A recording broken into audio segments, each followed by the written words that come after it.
ধর্মনগরী সাংগঠনিক কর্মসূচিতে যোগ দিতে গিয়ে আমবাসায় ব্যাপক উত্তেজনার সৃষ্টি হয়। প্রাক্তন কেন্দ্রীয় প্রতিমন্ত্রী প্রতিমা ভৌমিকের কনভয় আচমকা ব্যারিকেড দিয়ে আটকে দেয় পুলিশ। সেই মুহূর্তে ক্ষোভে ফেটে পড়েন প্রতিমা ভৌমিক নিজে। তার আক্রমণ, স্বদলীয় ব্যারিকেডে আমাকেই আটকানো হচ্ছে, কিন্তু বন্ধের দিন যখন টিসিএস অফিসারদের মারধর করা হচ্ছিল তখন ব্যারিকেড কোথায় ছিল প্রশ্ন তোলেন তিনি। এদিন শান্তির বাজারে সম্প্রতি সংঘটিত ঘটনাকে উল্লেখ করে প্রতিমা ভৌমিক বলেন, যারা বন্ধ রেখেছিল তারা সব জায়গাতেই অসভ্যতা করেছে। তারা জনজাতি সমাজের উপকারের কথা বলে, অথচ সেই সমাজকেই লোকসান করছে।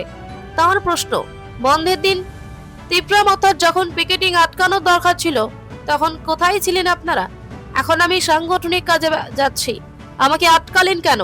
প্রতিনিয়ত বিজেপির কর্মীরা আক্রমণের শিকার হচ্ছেন, কিন্তু সেখানে পুলিশকে কোনো পদক্ষেপ নিতে দেখা যাচ্ছে না। প্রতিমা ভৌমিকের এই ক্ষোভের জেরে এলাকায় চাঞ্চল্য ছড়ায়। তার বক্তব্যের মধ্যে ফুটে ওঠে প্রশাসনের প্রতি গভীর অসন্তোষ, পুলিশের ভূমিকা নিয়ে তার সরাসরি আক্রমণ। আপনারা সরকারের অংশ নেন, বরং সরকারই আপনাদের অংশ হয়ে গিয়েছে। আপনারা সরকারটাকে শেষ করে ফেলেছেন, এখন ভাবছেন কিভাবে আরো শেষ করা যায়। আজকে আমাকে আটকে নাটক মঞ্চস্থ করা একদম ঠিক হয়নি। তার এই মন্তব্য উপস্থিত আধিকারিকদের মধ্যে স্পষ্ট অস্বস্তি দেখা যায়। তিনি আরো জানান, এই ধরনের কার্যকলাপ রাজ্যের ভাবমূর্তি নষ্ট করছে এবং প্রশাসনের শৈথিল্যের কারণেই এমন পরিস্থিতি তৈরি হচ্ছে। আপনার শান্তির বাজারে যে ঘটনা, অনেক আগে আমরা জানি তারা স্ট্রাইক ডাকছেন এবং তারা স্ট্রাইক না যে কোনো জায়গার মধ্যে তারা অসভ্যতা করে এবং যারা জনজাতিদের উপকার করার লেগে কইতেছে। আজকে স্টেটে যদি আমরা না থাকতাম জনজাতির একটু ডেভেলপমেন্ট হইতো না, তারা জনজাতির লোকসান করতেছে।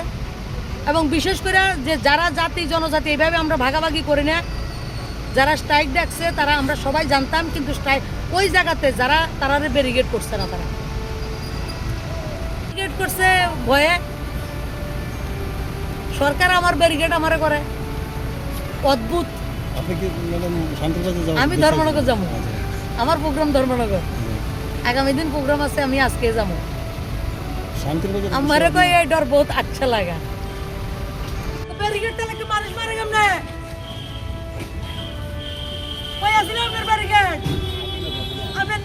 আপনার পাইয়া অর্ডার কই আছিল? জানেন না দিন পিকেটিং এর মধ্যে আগেতে কইছে এরম ব্যারিকেড দিছেন না কিরা দিন? কই আছিল আপনার পুলিশ ব্যান্ড? কই আপনারা নলেজও আছিল না যে ঝামেলা হইব? ঝামেলা চলছে কয়েক বছর ধরে।